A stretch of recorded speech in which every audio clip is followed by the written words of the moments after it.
तो बच्चों last lecture में हमने क्या देखा था? लास्ट लेक्चर में हमने देखा था alpha, beta and gamma decay, तीन डीके हमें आ गए। अल्फा, बीटा एंड गामा बिल्कुल क्लियर है ना? अल्फा में Z2 कम होता है, A4 कम होता है, बीटा में Z, बीटा माइनस में Z1 बढ़ता है, बीटा प्लस में Z1 घटता है और गैमा में Z और A पे कोई चेंजेस नहीं आते हैं, वो सेम ही रहते हैं।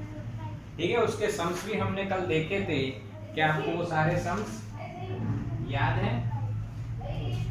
आगे ना सारे सम्स याद होने चाहिए कि किस तरह से मैंने आपको अलग अलग टाइप के सम्स करवाए। आज अब एनसीईआरटी को फॉलो करने वाले हमारा जो अंदर सम है 13.6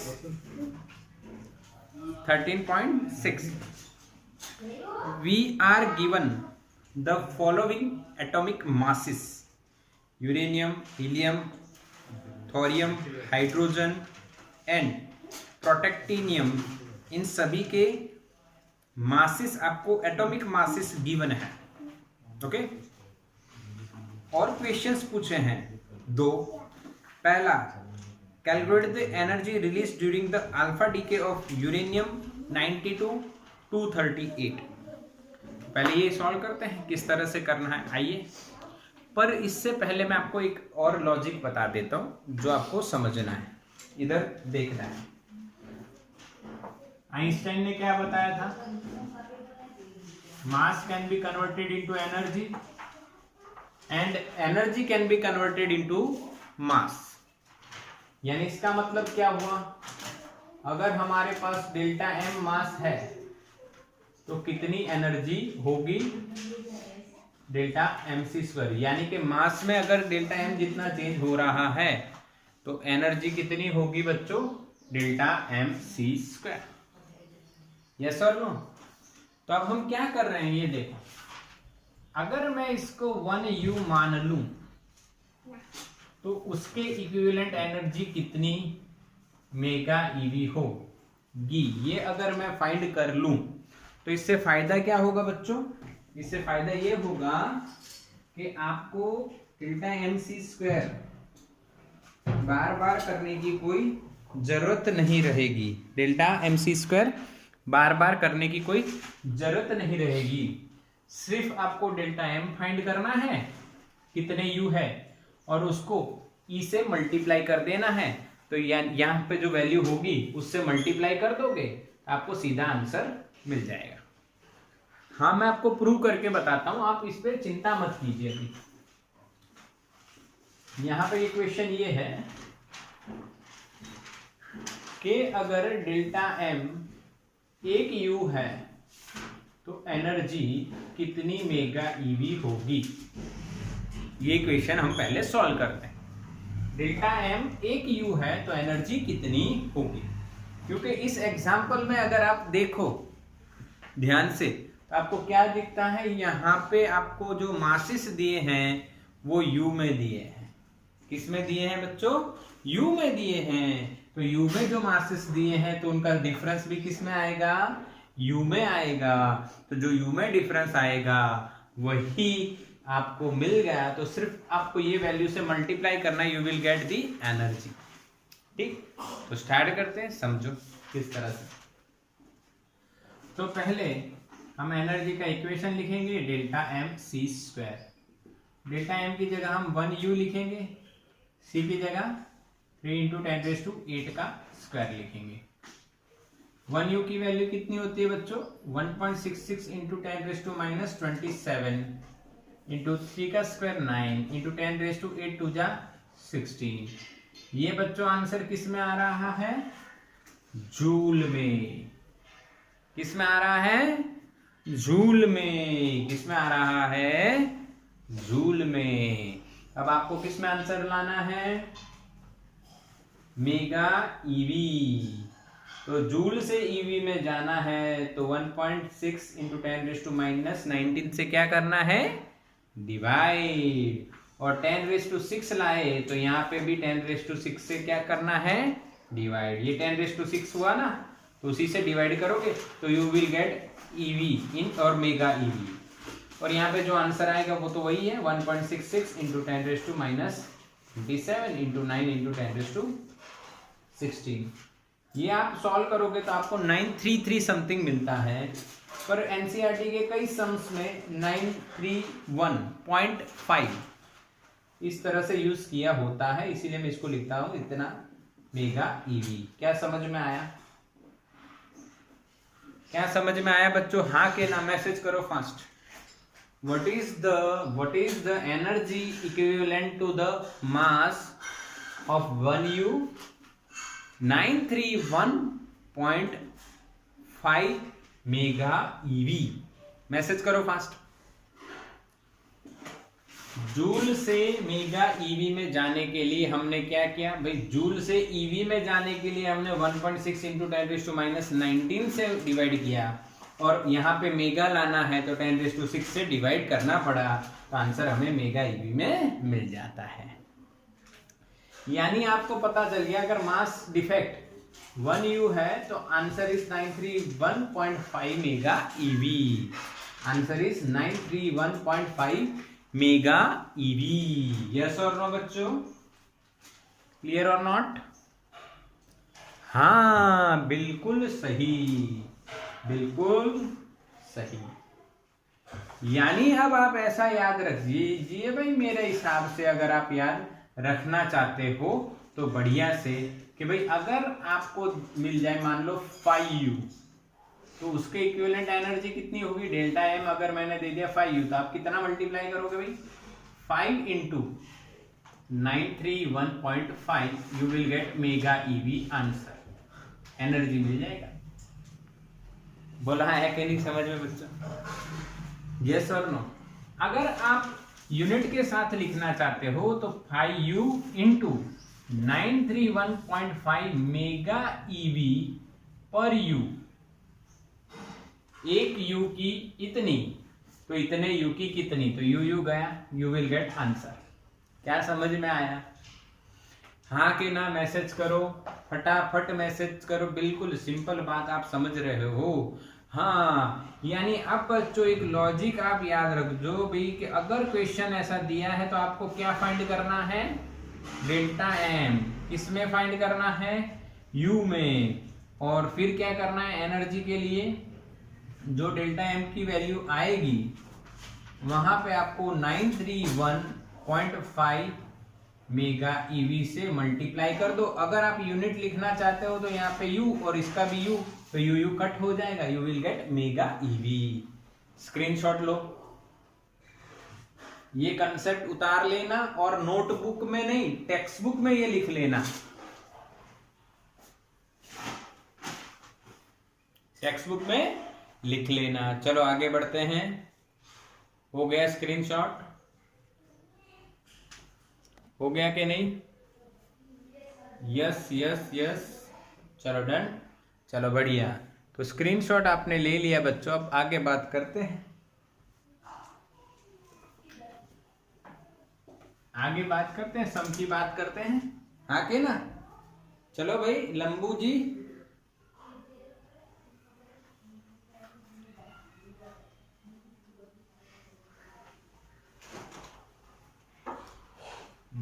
करेंगे।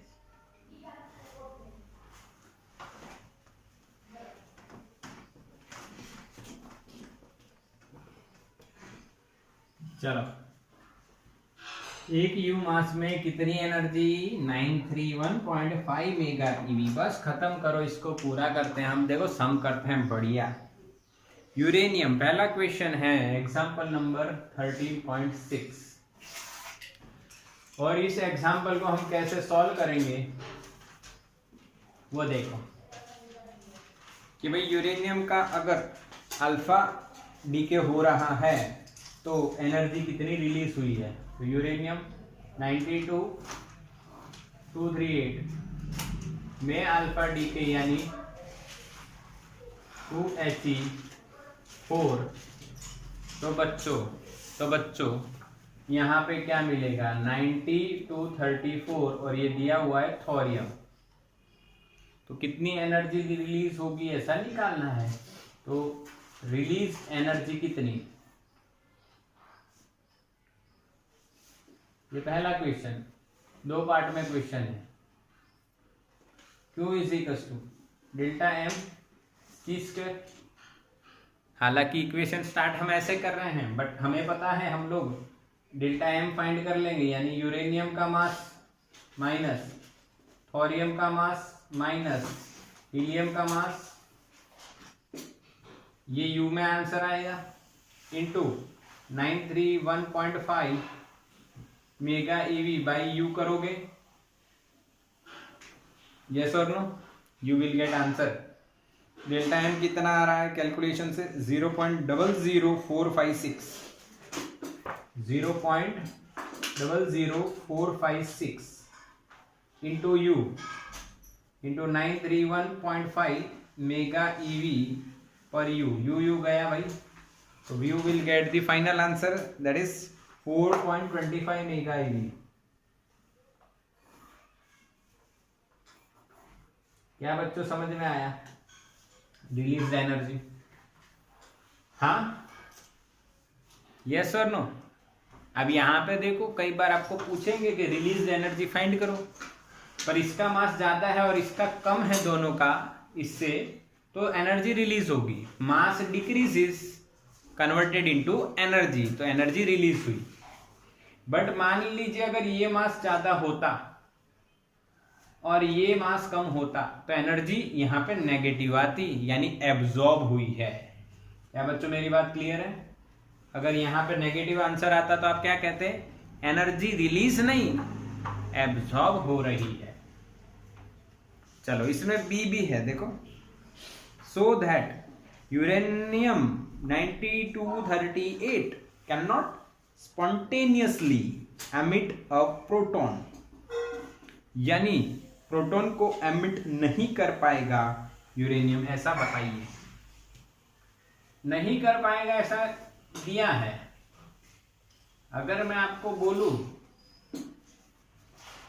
कि भाई यहाँ पे एक प्रोटॉन निकला है, यानी 1H बन गया है, तो यहाँ पे क्या बच्चों हम लोग यूरेनियम नहीं, कुछ और होगा, पर एक ये कम हो जाएगा और यहाँ पे 237 हो जाएगा, ऐसा आपको दिया है। प्रोटेक्टिनियम पीए, इसका मास वगैरह सब कुछ दिया है। अब अगर स्पॉन्टेनियसली ये प्रोटॉन एमिट यूरेनियम खुद से कर रहा है, तो इसका मतलब इसका मास ज्यादा है, इसका मास कम है दोनों का, तो जो एनर्जी होनी चाहिए वो रिलीज होती है। अगर एनर्जी रिलीज नहीं हो रही है तो माइनस आंसर आएगा, इसका मतलब वो ये नहीं कर पाएगा, हमें उसको एनर्जी देनी पड़ेगी तब जाके वो ये कर पाएगा। क्या मेरी बात समझ रही है? समझ रहे हो? रही है नहीं रहे हो? समझ रहे हो कि नहीं? हाँ समझ रहे हो? समझ रहे हो? सोच रहे हो कि इस बात को समझे या ना समझे? हाँ के ना? चलो समझ गए ना? मैसेज करो फटाफट, नहीं तो फिर हम मिलते हैं कल। रिपीट, यस, तो फिर बोलो ना, रिपीट करो। हमने क्वेश्चन पढ़ा और हमें पूछा है क्या यूरेनियम प्रोटॉन का एमिशन कर पाएगा खुद से? अगर खुद से करेगा तो हमें एनर्जी नहीं देनी पड़ेगी, यानी यहाँ पे जो एनर्जी फाइंड करोगे वो पॉजिटिव आएगी। अगर खुद से नहीं कर रहा है, इसका मतलब एनर्जी क्या आनी चाहिए? नेगेटिव। हम उसको एनर्जी देंगे, फिर वो एमिट करेगा, स्टार्ट करेगा, एमिट करेगा। ठीक, अब तो समझ में आ गया ना? तो बस एनर्जी फाइंड करो, Q is equals to delta M C square, mass of uranium minus protactinium minus hydrogen या प्रोटॉन इंटू सी स्क्वायर। ये डिफरेंस फाइंड करो मास का, you will get negative answer, minus 0.00825 U into mega eV में convert करना है तो 931.5 mega eV पर U, U मर जाएगा, आंसर नेगेटिव आएगा। नेगेटिव में कितना 7.68 मेगा ईवी। क्यों का आंसर नेगेटिव आने का मतलब ये है कि यूरेनियम खुद से ये एमिशन नहीं कर पाएगा, हमें उसको एमिशन करवाने के लिए इतनी एनर्जी देनी पड़ेगी, तब जाके ये एमिशन होगा। समझ में आया कि नहीं? यस, क्लियर, बिल्कुल क्लियर। स्क्रीनशॉट लो। तो बच्चों क्लियर ना सम? अब एग्जाम्पल आपका क्लियर हो गया, तो इसी से रिलेटेड एक्सरसाइज के भी कुछ सम्स होंगे ना, तो वो देख लेते हैं। आओ, एक एग्जाम्पल दिया है और कुछ एक्सरसाइज के सम्स भी होंगे, कुछ एडिशनल में होंगे। ओके, बढ़िया बढ़िया सम है, आपको करने ही करने हैं, सोच लो। ओके, तो एक्सरसाइज की बात कर लेते हैं। एक्सरसाइज में 13.5 है एक सम, देखो 13.5। उससे पहले जो है उसमें बाइंडिंग एनर्जी फाइंड करना है 13.3। उससे पहले वो मास वाला एटम का मास, ये सारे करवा दिए हैं, ऐसे सम्स करवा दिए, आप इनको सॉल्व कर सकते हो। 13.5 देखिए, a given coin has a mass, यानी वी हैव वन कॉइन जिसका मास हमें दिया है 3.0 gram. Okay, calculate the nuclear energy that would be required to separate all the neutrons and protons from each other. For simplicity, assume that the coin is entirely made of copper atoms. यानी copper दिया है आपको 2963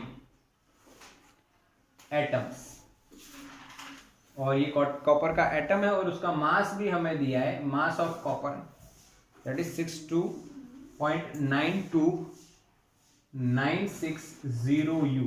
इतना बड़ा मास दिया है, और आप जब एक्सरसाइज देख रहे हो तो उसके ऊपर देखो, आपको दिया हुआ है कि प्रोटॉन का मास कितना लेना है, न्यूट्रॉन का मास कितना लेना है।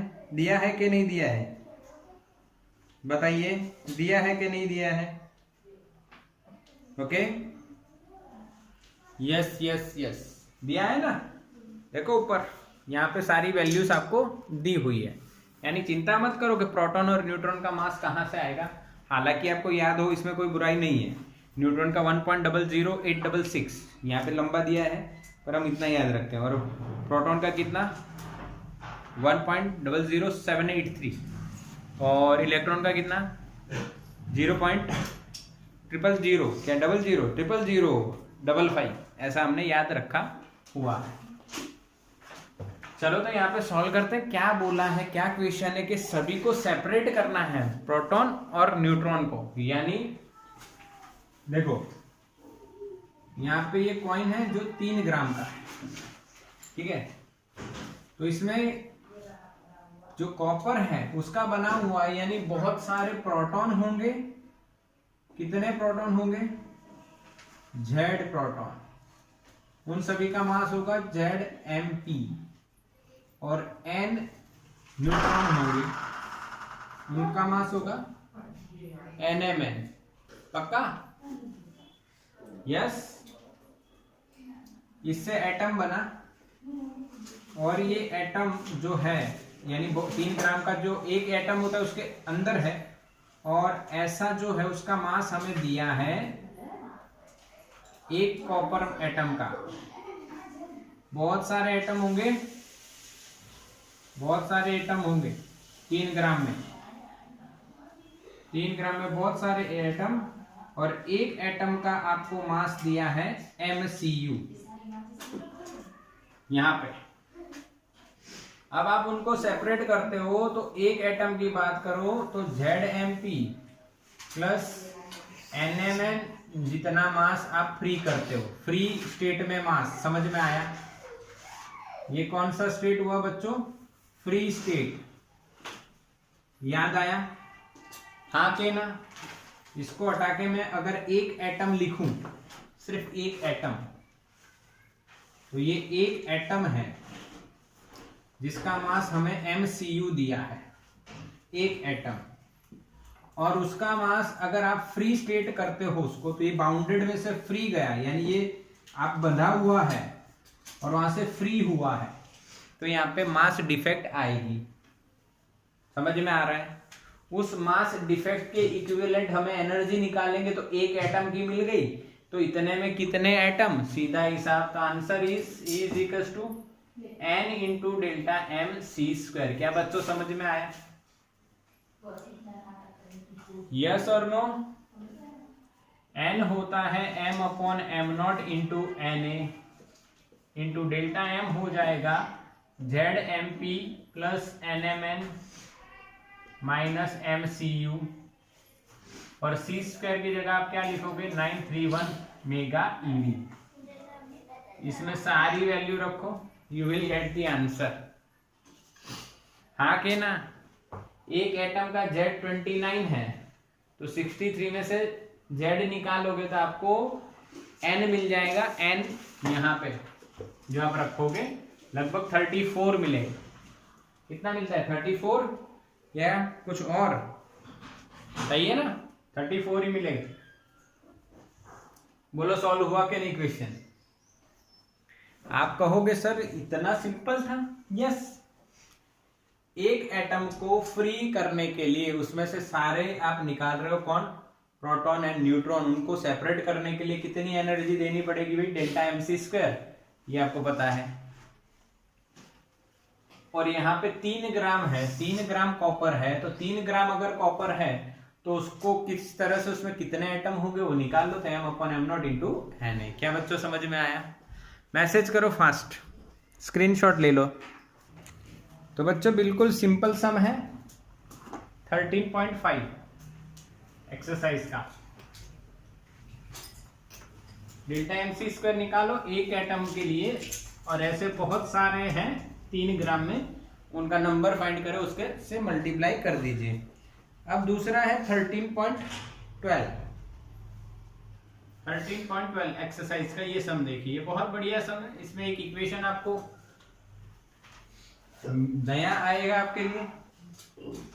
चलो देखते हैं क्वेश्चन क्या है। 13.12 find the Q value and the kinetic energy of the emitted alpha particle in the alpha decay of radium and radon.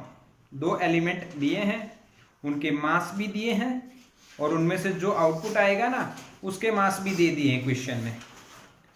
तो हमें क्या फाइंड करना है? क्यू वैल्यू फाइंड करनी है and kinetic energy of alpha, ये 2 चीजें फाइंड करनी है। काइनेटिक एनर्जी ऑफ अल्फा वो आप इस तरह से फाइंड करोगे, kinetic energy of alpha is equal to a minus 4 upon a into Q value. ये इक्वेशन है बच्चों kinetic energy of alpha find करने का किसी रिएक्शन में। इसका सॉल्यूशन हम लोग नीट सेशन में करेंगे, क्योंकि ये थोड़ा सा लंबा टाइम लेगा, इसीलिए अभी आप ये याद रखिए। मैं कौन से सेशन में करवाऊंगा? ये नीट सेशन में, ठीक है। चलो अब हमारा पहला जो रिएक्शन है देखो वो क्या है कि भाई रेडियम 88,226 रेडियम में से अगर अल्फा निकल रहा है, यानी 2He4 जा रहा है, तो यहाँ पे 2 कम कर दो 86, और यहाँ पे 4 222। और ये क्वेश्चन में ऐसा एलिमेंट दिया है, अच्छा दिया है, यस दिया है, ऐसा एलिमेंट है रेडॉन। ऐसा एलिमेंट कौन सा है भाई? रेडॉन ही है, Rn। ठीक है, एक साइड पहले केस के लिए मास दिए, दूसरे साइड दूसरे केस के लिए, क्योंकि दोनों में देखो रेडॉन का मास थोड़ा अलग अलग दिया है। तो पहले केस के लिए जो दिया है वो इस साइड ऐसे, पहले रेडियम फिर रेडॉन का लिखा है, फिर इस साइड दूसरा रेडॉन एंड पोलोनियम का लिखा हुआ है, ठीक है। चलो अब क्यू वैल्यू कैसे निकलेगी? वही भाई एक ही equation, delta M C square, mass of radium minus mass of radon minus mass of alpha और हीलियम, इंटू सी स्क्वायर की जगह हम क्या करेंगे 931.5 mega eV. This is our answer. इसका आंसर लेके आइए, you will get Q value. समझ में आ गया? इसका मास दिया है, इन दोनों का मास दिया है, सबट्रैक्शन करोगे you will get the answer. पक्का? यू में आएगा, उससे मल्टीप्लाई 931.5 करोगे, आपको फाइनल आंसर मेगा ईवी में मिल जाएगा। अच्छा, अब काइनेटिक एनर्जी फाइंड कर रही है। काइनेटिक एनर्जी ऑफ अल्फा क्या करोगे भाई, a minus 4 upon A into Q. तो क्यू का आंसर क्या आ रहा है देखो तो सॉल्यूशन में 4.94।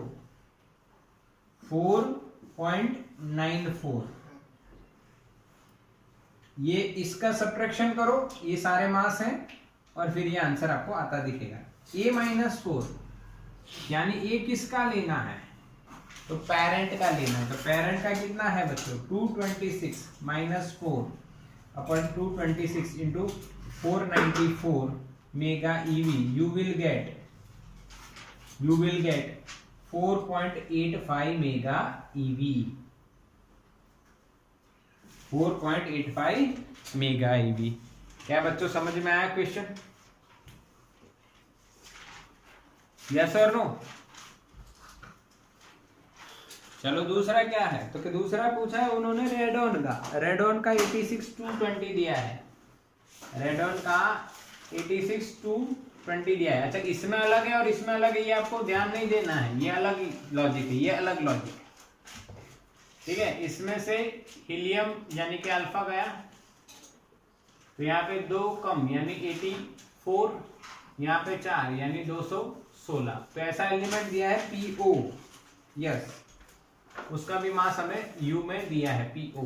ओके, अब यहाँ पे Q वैल्यू आप निकालोगे डेल्टा M C स्क्वायर। वही calculation, mass of radon minus mass of polonium mass of helium, C square की जगह आप क्या करोगे 931.5 कर दो, you will gate final answer in mega EV. Solve करोगे, यहाँ पे मेगा ईवी में आंसर दिखेगा। कितना आ रहा है देखो, सॉल्यूशन में कितना आ रहा है देखो answer, 6.41। 6.41, this is the final answer. Okay, और काइनेटिक एनर्जी ऑफ अल्फा के लिए a minus 4 upon A into Q. तो a कितना लेना है, पेरेंट कौन है भाई 220 वाला है, तो 220 माइनस 4 अपॉन 220, ये 6.41। तो इसको सॉल्व कर सकते हो और आंसर आपको कितना दिख रहा है 6.29 मेगा ईवी। समझ में आया कि नहीं? हाँ कि ना, मैसेज करो। क्लियर ना बिल्कुल? तो स्क्रीनशॉट लो इसका। चलो बच्चों, ये क्लियर समझ में आ गया। 13.12 खत्म। अब 13.13 को स्टार कर दीजिए। 13.13 को स्टार करो, क्योंकि इसमें कुछ नया है आपके लिए। देखो, रीड करो 13.13 को। क्वेश्चन है, the radionuclide carbon decays according to the equation,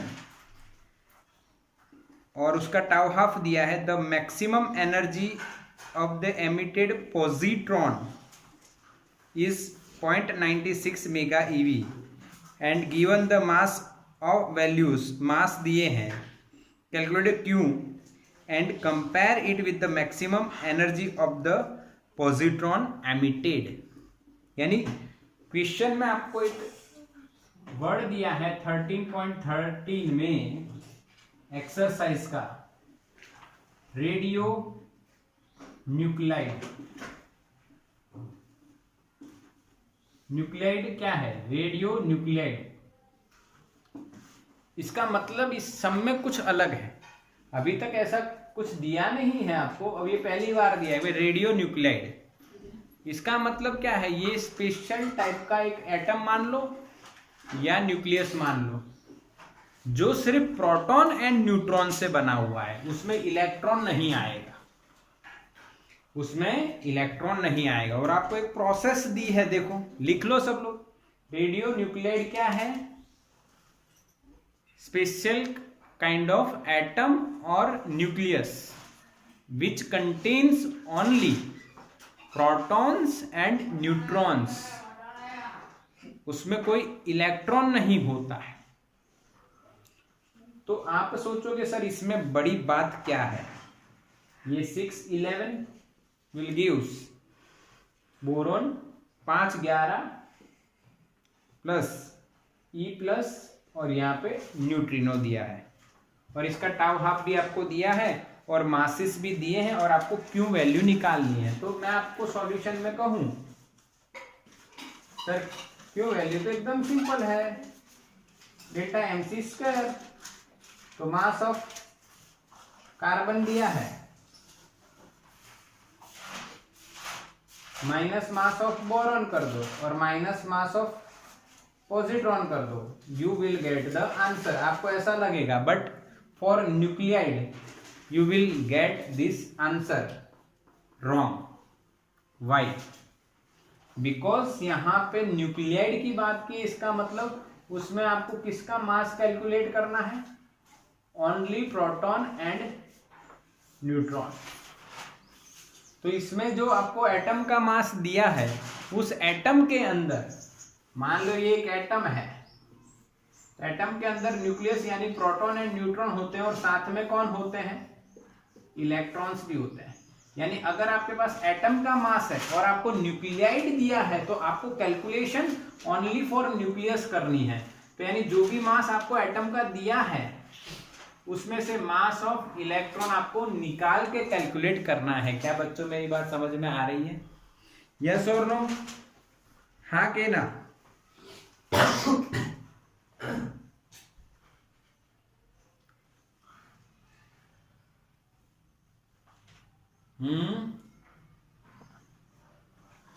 चलो ठीक, समझ गए? यस। तो यहां पे ये जो इक्वेशन बनेगा, देखो मास ऑफ कार्बन जो दिया है माइनस मास ऑफ बोरॉन जो भी दिया है, और यहाँ पे -2me करना है। अब आप कहोगे सर 2me मास क्यों कर रहे हो? तो देखो समझ में आएगा आपको, बिल्कुल सीरियसली, सिंपली एकदम इजी लॉजिक है। मैं अच्छा, क्वेश्चन में मैंने आपको ये बताया कि भाई न्यूक्लियाइड है, तो यहाँ पे 2me आ रहा है और इंटू सी स्क्वायर मैं कर रहा हूँ, जो 931 हम लिखेंगे, पर ये -2me क्यों किया? देखो इसका मास माइनस इसका मास, तो ये मास है, ये मास है, और ये भी मास है, me तो है ही, ठीक है। बट ये पॉजिट्रॉन है, तो आपको पता है पॉजिट्रॉन और इलेक्ट्रॉन का मास सेम होता है। अब देखो यहाँ पे आपको बात एक और समझनी है, यहाँ पे 6 इलेक्ट्रॉन है, यहाँ पे 5 इलेक्ट्रॉन है, तो अगर इसका डिफरेंस माने तो कितना मिलेगा? 1 इलेक्ट्रॉन, यानी आपको यहाँ पे -1 इलेक्ट्रॉन और करना रहेगा। क्या समझ में आया? हाँ के ना? यस और नो? Message fast. यस और नो? समझ में आया? नहीं आया तो मैं दूसरा एक और तरीका बता देता हूं। चलो आया कि नहीं आया, फिर भी मैं आपको दूसरा एक और तरीका बता देता हूं। देखो इधर मैं, ये मेरा तरीका आप समझो। यहां पे आपको न्यूक्लियाइड का मास पता है, तो आप टोटल मास कैसे लिखोगे? तो भाई मास ऑफ कार्बन न्यूक्लियाइड यानी nucleus plus 6 mass of electron. Yes और नो बच्चों? 6 इलेक्ट्रॉन है, ऐसा ही करोगे ना, minus mass of boron minus mass of electron, यहां पे कितने हैं? 5, समझ रहे हो ना? और मास ऑफ पॉजिट्रॉन। अगर आप इस तरह से लिखने गए तो ये तो कट हो गया, ठीक है। तो ये क्या मिला आपको? न्यूक्लियाइड का mass. Change in mass of nucleus. पर ये आपको डायरेक्टली लिखना है इधर, ध्यान से देखो, तो आपको डिफरेंस कैलकुलेट करना है। कितने का डिफरेंस आ रहा है? 1 इलेक्ट्रॉन का, हाँ के ना? कितने का डिफरेंस हो रहा है? 6 और 5, 1 और 1 इधर है, तो 1 का सब्ट्रैक्शन इनके बीच में हो गया और एक ये है, तो -2m आपको करना रहेगा। You will directly get the answer, directly. समझ में आया ना? ऐसा बीच आप अंदर मत घुसिए, सिंपल लॉजिक है। डिफरेंस कैलकुलेट कीजिए यहाँ पे, यस, बिल्कुल सिंपल, हाँ के ना? खत्म, यस। बस अब वैल्यू सारी दी हुई हैं, आप इंटू 931.5 मेगा ईवी करो, आपको आंसर मिल जाएगा। समझ में आया न्यूक्लियड वाले सम कैसे करने हैं, हाँ के ना? यस और नो? एक और तरीका मैं आपको बताता हूं, देखो समझना है। मैं लिखता हूं यहां पे मास ऑफ कार्बन एटम, तो मुझे न्यूक्लियड का मास चाहिए, तो इसमें से मुझे 6 इलेक्ट्रॉन का मास निकालना पड़ेगा। ये भी डायरेक्टली आ जाएगा। अभी मैं न्यूक्लियड का मास लिख रहा था, अब मैंने किसका मास लिखा है? एटम का mass, minus mass of boron atom, उसमें से कितना निकालना पड़ेगा आपको? ध्यान से देखिए, मास ऑफ कितने इलेक्ट्रॉन बोरॉन में? 5, ठीक है, और माइनस 1 पॉजिट्रॉन का मास तो आएगा ही ना, इसका तो पता नहीं, ये तो अननोन पार्टिकल है, आपको पता है। अब इसको सॉल्व करो, तो mass of carbon atom minus mass of boron atom, ये -6 माइनस माइनस +5, तो -1 और -1, you will get -2me, but this time here we have written the mass of atoms, हाँ के ना? यहां पे आपको एटम लिख देना है। आप किसका मास लिख रहे हो बच्चों? एटम का। समझ में आया? अगर न्यूक्लियड का मास लिख रहे थे तो आप समझ रहे थे मेरी बात। अभी आप ये डायरेक्टली आप सोचोगे सर ये कैसे आया, तो आपको पता चला एटम के मास में से इलेक्ट्रॉन का मास निकालो, तो ये न्यूक्लियस का मास मिल गया न्यूक्लियड के लिए, ओके। और एटम के मास में से 5 इलेक्ट्रॉन निकालो, क्योंकि इसमें 5 इलेक्ट्रॉन, इसमें 6 इलेक्ट्रॉन, और एक पॉजिट्रॉन तो जो है वो आउटपुट में, इसीलिए उसका माइनस तो करना ही है। इसको सॉल्व करोगे, you will get this answer. क्या बच्चों फील हुआ? हाँ कि ना? समझ में आया? बिल्कुल बिल्कुल सही, यस यस, बिल्कुल पूरा मैंने आपको डिटेल में करवा दिया बच्चों, डिटेल में करवा दिया। सही है, सही है ना? समझ में आ रहा है ना? बस अब इसको कैलकुलेट करो, you will get the Q value, और इसकी एनर्जी आपको दी है, उससे कंपेयर कर लो कि कितना डिफरेंस आ रहा है। चलो, तो ये समझ में आया? ओके, तो इसका स्क्रीनशॉट ले लो बच्चों।